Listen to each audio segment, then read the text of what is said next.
Hello friends, Excel की इस class में होम टैब के बारे में देखेंगे।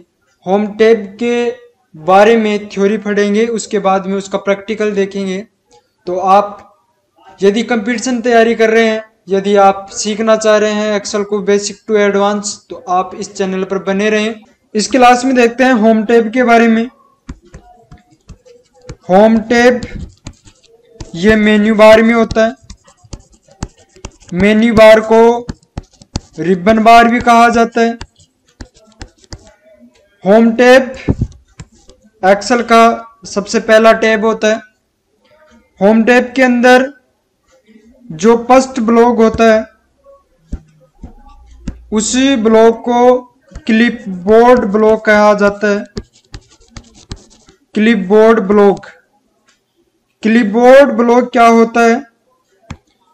क्लिपबोर्ड ब्लॉक के अंदर कट व कॉपी किया गया सिलेक्टेड मैटर, कट व कॉपी किया गया सिलेक्टेड मैटर जो होता है, जो डेटा होता है, वो क्लिपबोर्ड के अंदर चला जाता है। ये क्लिपबोर्ड होता है होम टैब का। ये एक ब्लॉक होता है। क्लिपबोर्ड के अंदर चार ऑप्शन होते हैं, जिसमें पहला ऑप्शन होता है कट। कट पहला ऑप्शन होता है, इसकी शॉर्ट की होती है Ctrl+X।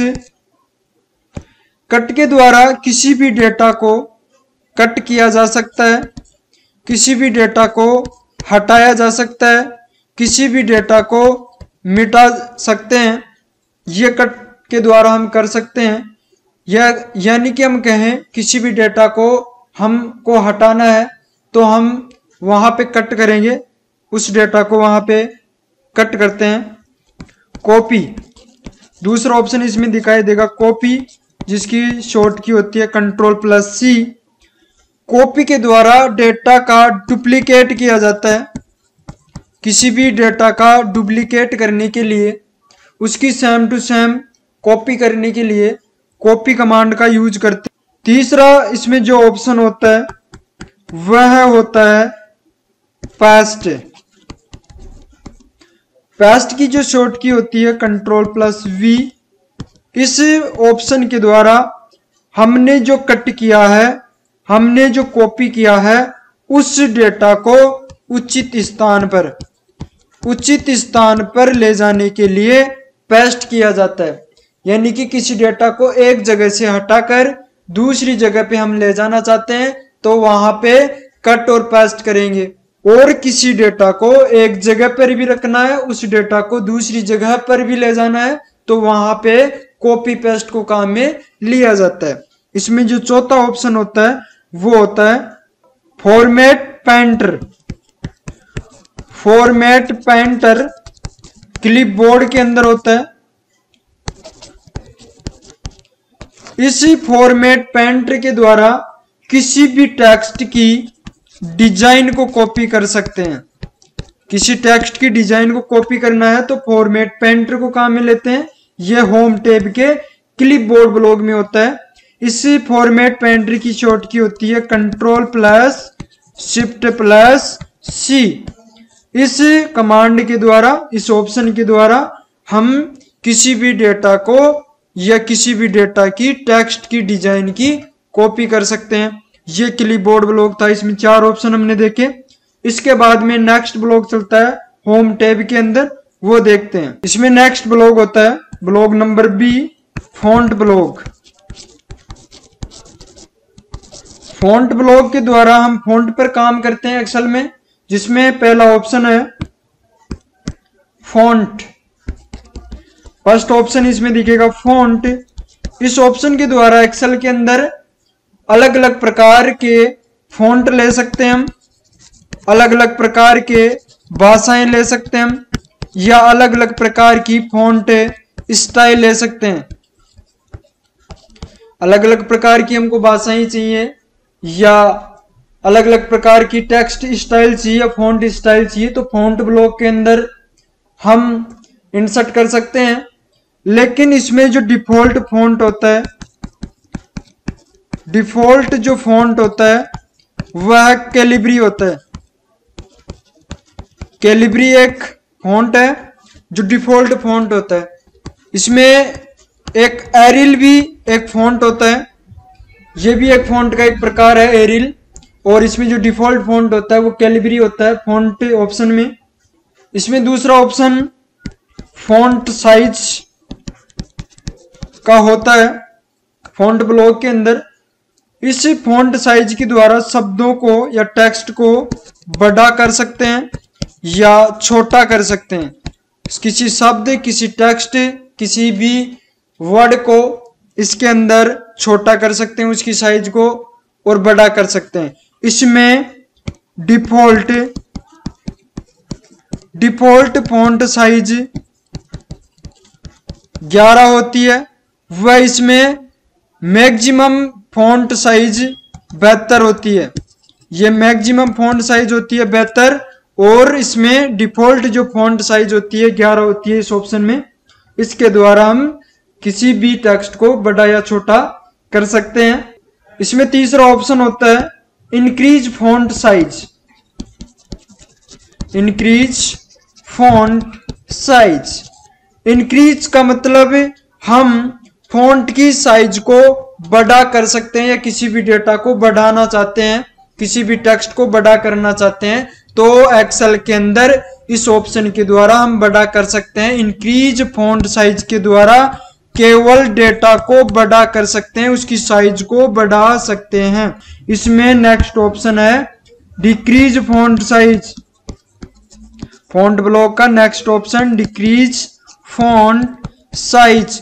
डिक्रीज का मतलब होता है डेटा की साइज को कम करना, किसी भी टेक्स्ट की साइज को कम करना। डिक्रीज के द्वारा सिर्फ डेटा को या डेटा की साइज को कम कर सकते हैं। साइज को कम करेंगे तो डिक्रीज फॉन्ट साइज को कहाँ मिलेंगे, साइज को हम बड़ा करना चाहते हैं तो वहां पे इंक्रीज फॉन्ट साइज को काम में लिया जाता है। नेक्स्ट ऑप्शन फॉन्ट ब्लॉक का होता है बोल्ड।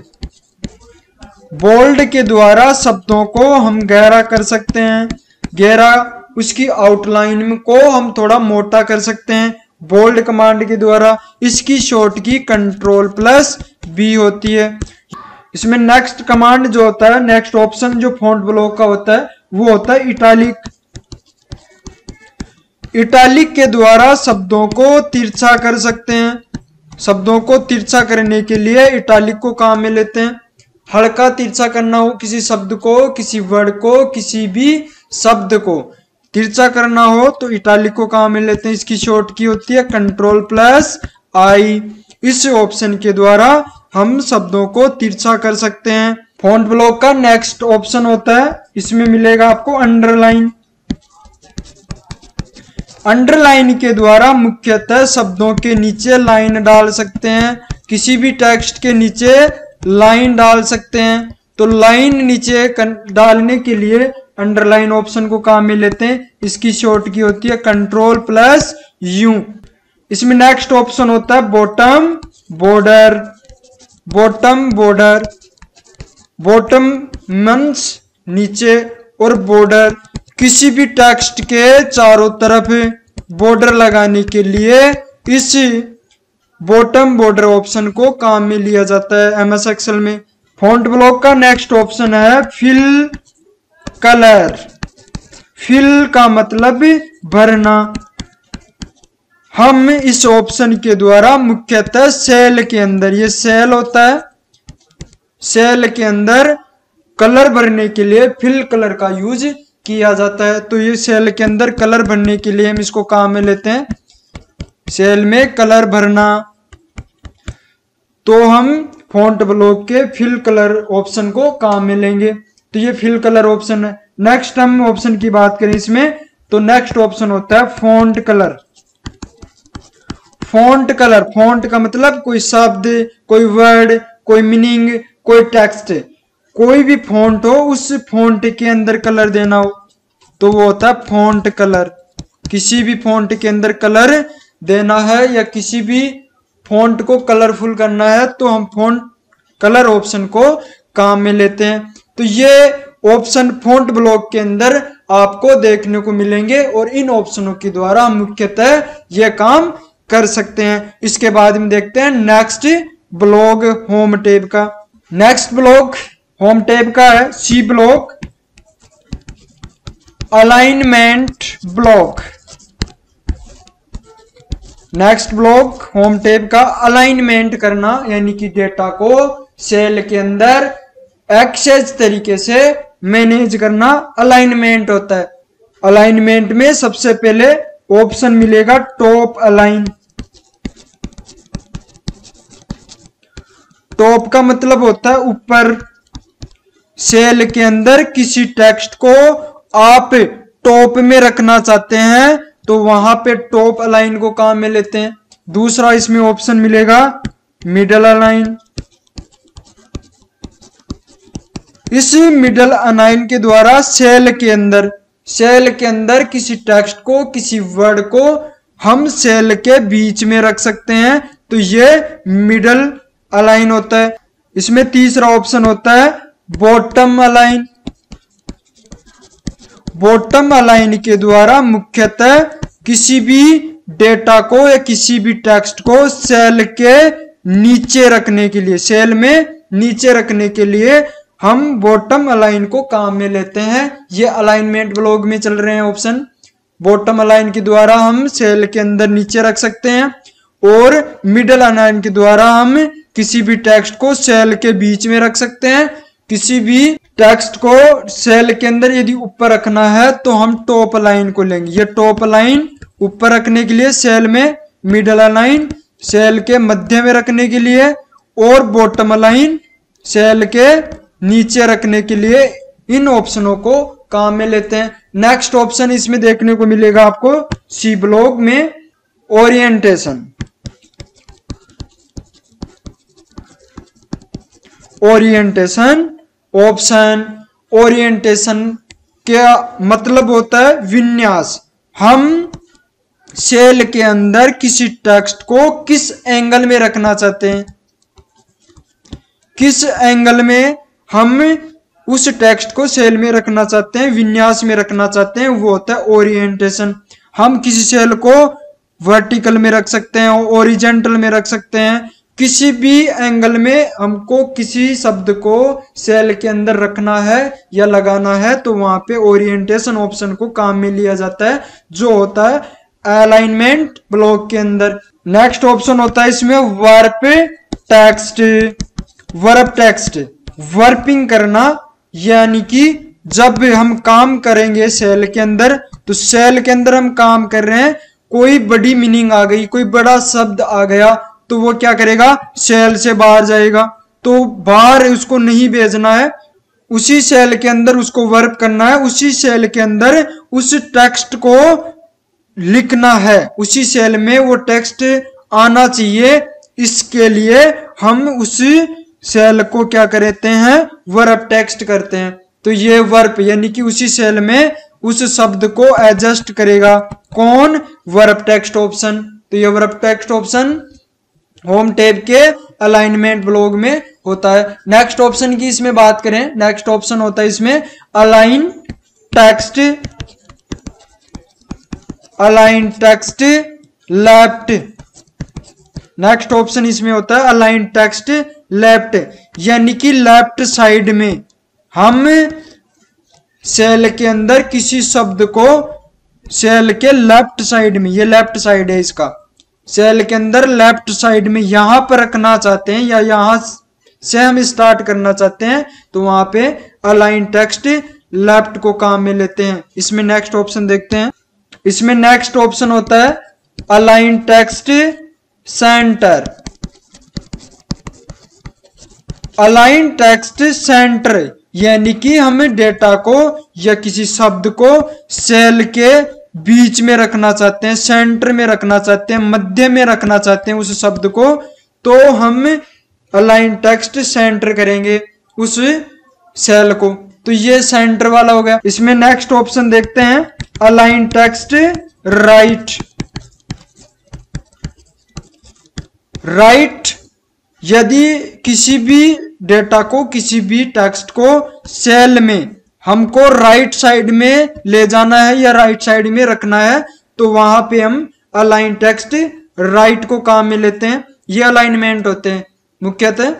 जहां पे सेल के अंदर यदि लेफ्ट साइड में ले जाना चाहते हैं तो लेफ्ट अलाइन को काम में लेते हैं, यदि टेक्स्ट को सेल में बीच में रखना चाहते हैं तो सेंटर लाइन को काम में लेते हैं, यदि टेक्स्ट को राइट में सेल के राइट में हम रखना चाहते हैं तो अलाइनमेंट राइट को काम में लेते हैं। लेकिन यदि हम टेक्स्ट को टॉप में यहाँ पे रखना चाहते हैं तो हम टॉप को काम में लेंगे, टॉप अलाइन को काम में लेंगे। हम टेक्स्ट को मिडल में रखना चाहते हैं सेल के तो मिडल अलाइन को काम में लेंगे। हम टेक्स्ट को सेल के बॉटम में नीचे रखना चाहते हैं तो यहाँ पे हम बॉटम को काम में लेंगे।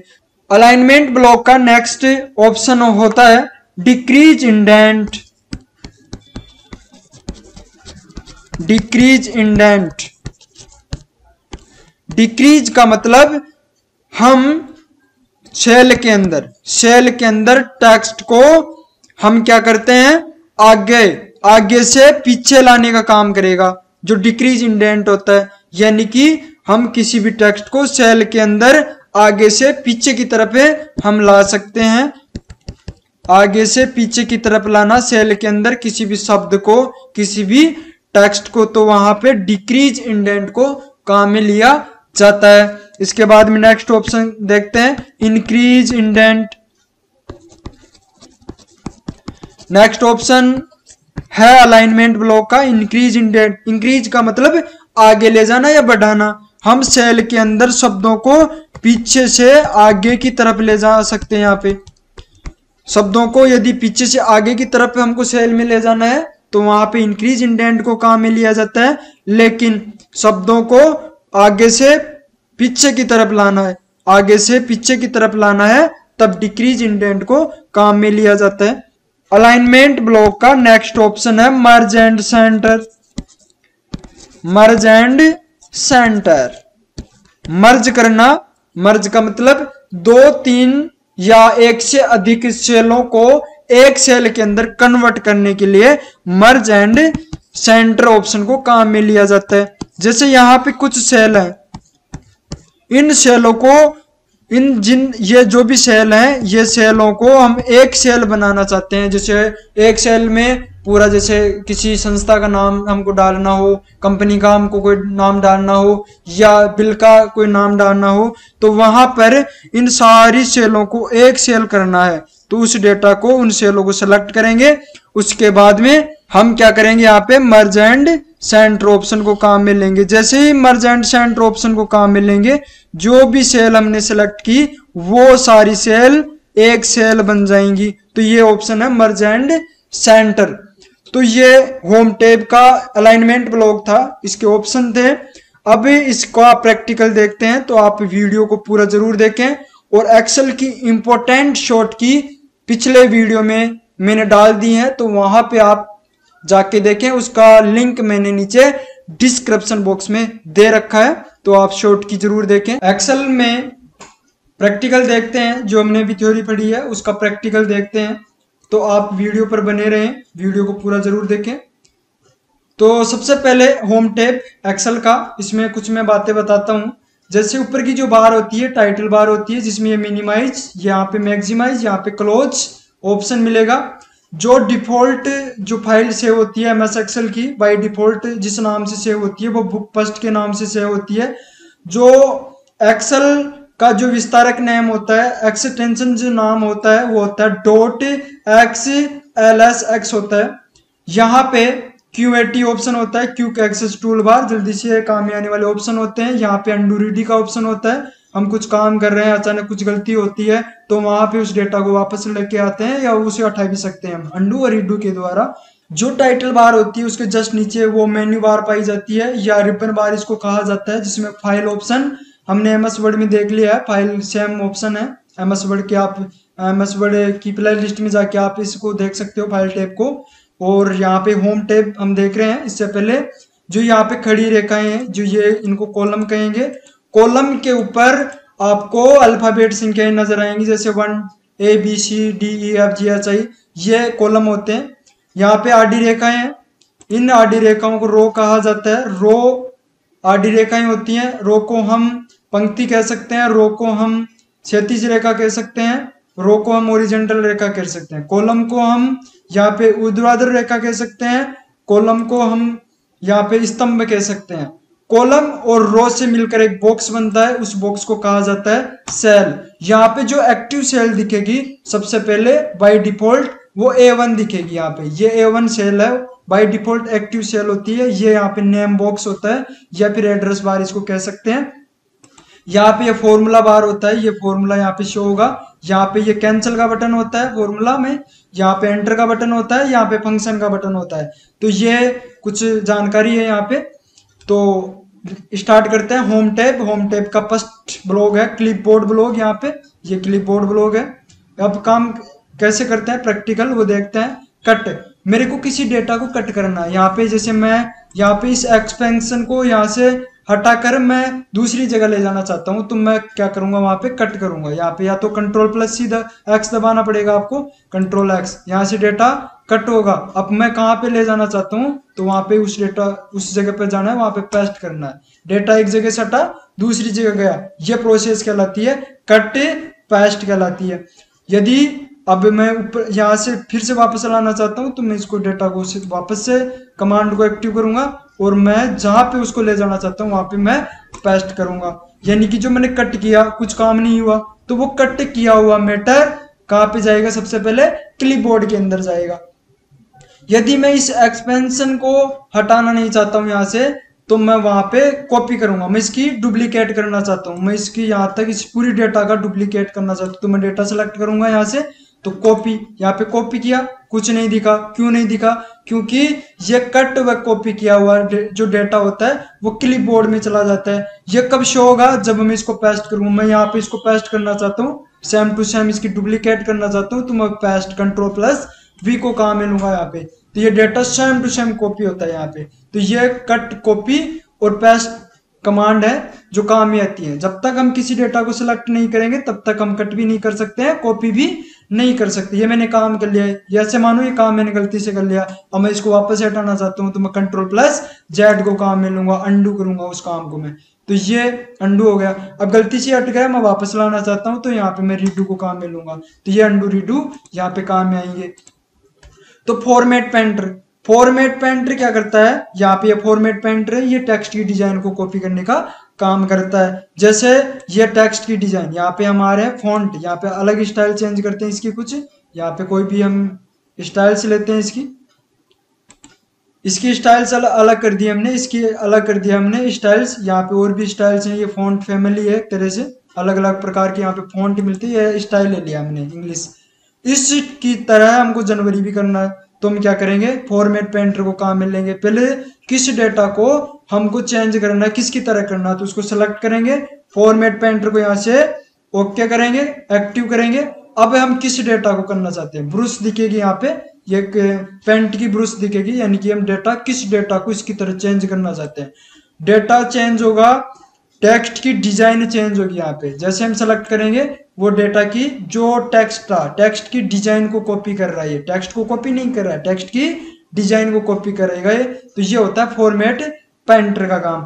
वापस से मैं इस काम को रिमूव करना चाहता हूँ, तो Ctrl+Z को काम में लूंगा, तो ये Ctrl+Z हो गया फॉर्मेट पेंटर। हम टेक्स्ट की डिजाइन को कॉपी करने के लिए काम में लेते हैं। अब आते हैं फॉन्ट ब्लॉक के अंदर, ये फॉन्ट ब्लॉक है। फॉन्ट ब्लॉक में सबसे पहला होता है फॉन्ट, फॉन्ट फैमिली भी कह सकते हैं इसको हम। यहाँ पे जो डिफॉल्ट फॉन्ट दिख रहा है आपको, ये होता है कैलिबरी फॉन्ट। सबसे पहले डिफॉल्ट बाय डिफॉल्ट दिखता है, कैलिबरी होती है, फॉन्ट होता है एक। इसके अंदर अलग अलग प्रकार के आपको फॉन्ट दिखेंगे, जिसमें एक एरिल है। इनके बारे में एग्जाम में क्वेश्चन आते हैं कि एरिल क्या है, तो ये फॉन्ट है एक तरह से, ये फॉन्ट यहाँ पे एरिल है। कैलिबरी डिफॉल्ट फॉन्ट होता है। फॉन्ट के अंदर फॉन्ट का मतलब हम अलग अलग प्रकार की यहाँ पे स्टाइल ले सकते हैं, अलग अलग प्रकार की हम भाषाएं ले सकते हैं, हिंदी इंग्लिश जो भी भाषाएं हैं, जो भी लैंग्वेज है यहाँ पे हम इंसर्ट कर सकते हैं, उनमें काम कर सकते हैं भाषाएं लेके। या किसी अलग डिजाइन में हमको काम करना हो तो वहाँ पे डिजाइन फॉन्ट स्टाइल लेके हम काम कर सकते हैं। जैसे ये फिलहाल स्टाइल के अंदर काम किया गया है। यहाँ पे साइज, यहाँ पे फॉन्ट साइज दिखेगी। डिफॉल्ट जो फॉन्ट साइज होती है वो 11 होती है, 11 होती है, और मैक्सिमम फॉन्ट साइज होती है 7:2।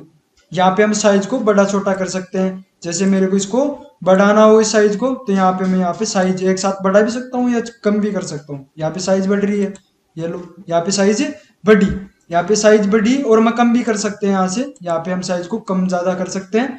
यहाँ पे एक ग्रुप इंक्रीज, या इसको हम बोलेंगे इंक्रीज फॉन्ट साइज। इंक्रीज का मतलब साइज को बड़ा करना। मैं इसकी साइज को स्टेप बाय स्टेप बड़ा करना चाहता हूँ, एक एक स्टेप में बड़ा करना चाहता हूँ, तो मैं ग्रो फॉन्ट को कहाँ मिलूंगा।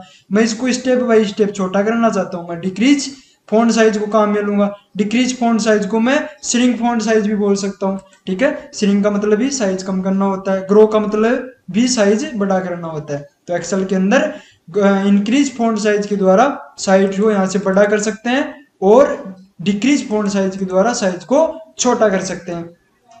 इसके बाद में है यहाँ पे टॉप लाइन। टॉप लाइन का मतलब इसके अंदर, जैसे मैं इसकी थोड़ी साइज कम करता हूँ, यहाँ पे साइज कम हुआ। इस सेल के अंदर मैं इस शब्द को, ये शब्द है, इस शब्द को मैं सेल के ऊपर रखना चाहता हूँ, तो टॉप लाइन को कहाँ मिलूंगा। इस शब्द को मैं मिडल में रखना चाहता हूँ, तो मिडल लाइन को कहाँ मिलूंगा। इस शब्द को मैं बॉटम लाइन में रखना चाहता हूँ, या नीचे लाइन के नीचे रखना चाहता हूँ, तो यहाँ पे बॉटम लाइन को कहाँ मिल लिया जाएगा। जैसे मैं इसको थोड़ा बड़ा करके आपको दिखाता हूँ। यहाँ पे जैसे मेरे को अब ये सेल है, सेल के अंदर ये बॉटम लाइन काम कर रही है। यहाँ पे एक्टिव कमांड है बॉटम लाइन, यानी कि सेल के नीचे शब्द है। इस शब्द को अब मैं बीच में रखना चाहता हूँ सेल के, तो मैं बीच में रखूंगा।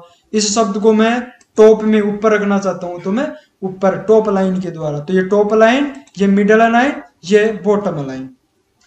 यहाँ पे ये हो गया। अब इसकी थोड़ी साइज यहाँ से वापस ऐड करते हैं। यहाँ पे अब इसकी थोड़ी हम साइज बढ़ाते हैं। जैसे कोई साइज बड़ी होगी, या कोई शब्द बड़ा हो गया, या कोई बड़ी मीनिंग आ जाती है, तब जैसे यहाँ पे मैं कोई शब्द टाइप करता हूँ, जैसे राधिका इन्फोटेक। यहाँ पे मैंने शब्द एंटर किया। जैसे ही मैंने शब्द एंटर किया, ये शब्द दूसरे डब्बे में जा रहा है, दूसरे सेल में जा रहा है, तो ये वर्ब टेक्स्ट, ये यहाँ पे वर्ब टेक्स्ट जो ऑप्शन होता है, इसके द्वारा हम इस शब्द को एक ही सेल में एडजस्ट कर सकते हैं, एक सेल में ही इसको डाल सकते हैं। एक सेल में ऑटोमेटिक ये उस शब्द के हिसाब से एडजस्ट हो जाता है। ये होता है वर्ब टेक्स्ट। बड़े शब्द जब होते हैं, बड़ी मीनिंग्स जब होती हैं, बड़े नाम जो होते हैं, उनको एक सेल में ही लिखने का काम करता है वर्बिंग टेक्स्ट। इस शब्द को यहाँ पे मैं विन्यास के रूप में दूं, तो यहाँ पे विन्यास अलग अलग एंगल, एक एंगल देना चाहता हूँ। जैसे हम इस सेल के अंदर इसको इस प्रकार से रख सकते हैं, यहाँ पे इस प्रकार से भी हम इस शब्द को रख सकते हैं विन्यास के रूप में। यहाँ पे जैसे यहाँ पे टेक्स्ट है, ये नाम है, ये एंगल दे सकते हैं, इसको हम विन्यास में दे सकते हैं, वर्टिकल दे सकते हैं, क्लॉकवाइज दे सकते हैं, या फिर टेक्स्ट डाउन रोटेट हम इसको दे सकते हैं इस प्रकार से। तो ये यहाँ पे ओरिएंटेशन के माध्यम से हम कर सकते हैं, ये ओरिएंटेशन ऑप्शन होता है। इसके बाद में देखते हैं यहाँ पे जो अलाइनमेंट है। अलाइनमेंट का मतलब होता है लाइन के अंदर या सेल के अंदर की बात करें, आप उस टेक्स्ट को कौन सी साइड में रखना चाहते हो। आप लेफ्ट साइड में यहाँ पे रखना चाहते हो, या सेंटर में आप रखना चाहते हो, या राइट में आप रखना चाहते हो। जैसे मेरे पास ये शब्द है, फिलहाल ये यहाँ पे लेफ्ट लाइन में है। अब इसको मैं इस शब्द को, इस नाम को मैं सेंटर में रखना चाहता हूँ, तो मैं सेंटर लाइन को कहाँ मिलूंगा। इस शब्द को मैं राइट तरफ ले जाना चाहता हूँ सेल के, तो मैं राइट लाइन को यहाँ पे काम में लिया जाता है। तो ये लेफ्ट लाइन, ये सेंटर लाइन, और ये राइट लाइन, इस प्रकार से हम काम कर सकते हैं यहाँ पे। तो इसको हम फिलहाल सेंटर लाइन या फिर हम लेफ्ट लाइन रखते हैं। इसके बाद में है यहाँ पे, इसके बाद में है डिक्रीज इंडेंट। डिक्रीज का मतलब हम स्टेप बाय स्टेप आगे ले जाना चाहिए। जैसे एक बार इसको देखते हैं, इसको थोड़ा सेल बड़ा करते हैं। यहाँ पे डिक्रीज इंडेंट यानी कि शब्दों को हम आगे से पीछे ले जा सकते हैं, स्टेप बाय स्टेप, एक एक स्टेप शब्दों को आगे से आप पीछे से आगे ले जाना चाहते हैं, तो आप इंक्रीज फॉन्ट को कहाँ मिलेंगे, एक एक स्टेप आगे जाएंगे हम सेल के अंदर, या फिर हम डिक्रीज फॉन्ट इंडेंट के द्वारा शब्दों को आगे से पीछे ला रहे हैं। ये आगे से पीछे की तरफ आ रहा है, और यहाँ से हम इंक्रीज के द्वारा पीछे से आगे की तरफ जा रहा है। तो ये होते हैं यहाँ पे इंक्रीज इंडेंट। इंडेंट का मतलब आगे से पीछे ले जाना और पीछे से आगे ले जाना। लेकिन जो अलाइनमेंट होते हैं, जो अलाइन होते हैं, इनके द्वारा लेफ्ट साइड में ले जा सकते हैं, सेंटर में ले जा सकते हैं, और राइट में ले जा सकते हैं। यदि किसी शब्द को हमको सेंटर में भी नहीं रखना है, और राइट में भी नहीं रखना है, सेंटर और राइट के दोनों को बीच में रखना हो, किसी शब्द को किसी टेक्स्ट को, तो वहां पे हम करेंगे डिक्रीज और इंक्रीज टेक्स्ट को हम काम में लेते हैं। इसके बाद में सबसे अच्छा ऑप्शन है यहाँ पे मर्ज एंड सेंटर। जो मर्ज और सेंटर ऑप्शन है यहाँ पे, इसके द्वारा जैसे यहाँ पे मेरे को इन सेलों के अंदर नाम लिखना है, तो यहाँ पे मैं मर्ज करूंगा, इन सारी सेलों को क्या कर सकते हैं, एक सेल बना सकते हैं, मर्ज किया।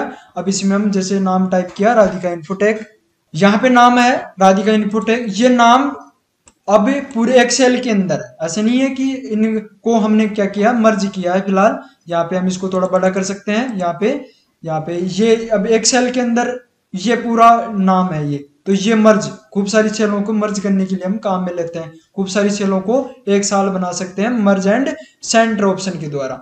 अब देखते हैं यहाँ पे सबसे पहले बोल्ड जो कमांड होती है, ये शब्दों को गहरा करने के लिए इसको काम में लेते हैं। जैसे मैं यहाँ पे इस शब्दों को गहरा करना चाहते हैं, तो यहाँ पे सेलेक्ट करेंगे डेटा को, ये हल्का गहरा करेगा, शब्दों को थोड़ा हल्का गहरा करता है, यहाँ पे हल्का गहरा हो रहा है। यहाँ पे मैं शब्दों को तिरछा करना चाहता हूँ, यहाँ पे जैसे इसको हम गहरा करें, थोड़ा हाईलाइट होता है, ये थोड़ा गहरा शब्दों के ना करने के लिए बोल्ड को काम में लेते हैं। शब्दों को तिरछा करने के लिए यहाँ पे इटालिक ऑप्शन दे रखा है फॉन्ट ब्लॉक के अंदर, यहाँ पे इटालिक को काम में लेते हैं।